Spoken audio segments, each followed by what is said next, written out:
The sun shone brightly. Butterflies with wings of blue, red and yellow danced in the light. They fluttered from flower to flower, their colors a beautiful sight. Nearby, hidden in the shade of a large oak tree, lived a group of moths. Their wings were not bright like the butterflies. They were shades of brown and grey, dull in the daytime. The butterflies often teased the moths for their drab colors. "How dull you are," they would say, their voices like tinkling bells. "Why can't you be more like us?" The moths, for the most part, ignored the butterflies. They knew they were different, but they were content with their quiet lives. They would come alive at night, when the world was asleep. Two moths, however, remembered a time when they weren't moths at all. They had been caterpillars together, munching on leaves and dreaming of the day they would fly. One moth, named Dustwing, was small and had a crooked feeler. The other, named Shadow, was larger and had smooth, perfect antennae. "Remember when we were caterpillars?" Shadow asked Dustwing one day. "We thought having wings would be the best thing ever." Dustwing chuckled, his crooked feeler twitching. "And look at us now," he said. "We have wings, but nobody thinks we're as special as the butterflies."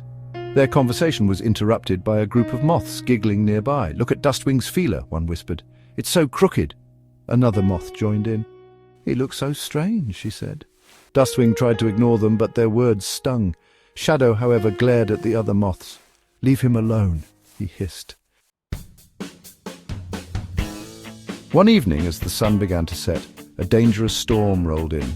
The wind howled through the trees and the rain poured down. The butterflies, caught in the open, were helpless. Their delicate wings, battered by the wind and rain, could not carry them to safety. Seeing their plight, Dustwing spoke up. "We have to help them," he said to the other moths.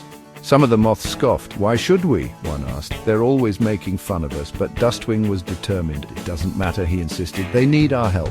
And so, led by Dustwing and Shadow, the moths flew out into the storm. They braved the wind and rain, guiding the butterflies one by one to the shelter of the oak tree's roots.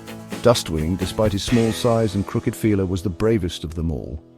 He flew into the strongest gusts of wind, his determination unwavering. Finally, the storm passed. The butterflies, safe and sound, emerged from their shelter. They looked at the moths with new eyes. They had seen the moths' bravery, their selflessness. They realized that true beauty came not from bright colors, but from a kind heart and a courageous spirit. Shadow, watching Dustwing's crooked feeler twitch with happiness, understood something important. He had always thought Dustwing was amazing, but now everyone else saw it too. Dustwing wasn't just his friend, he was the bravest moth Shadow knew. From that day on, the butterflies and the moths lived together in harmony.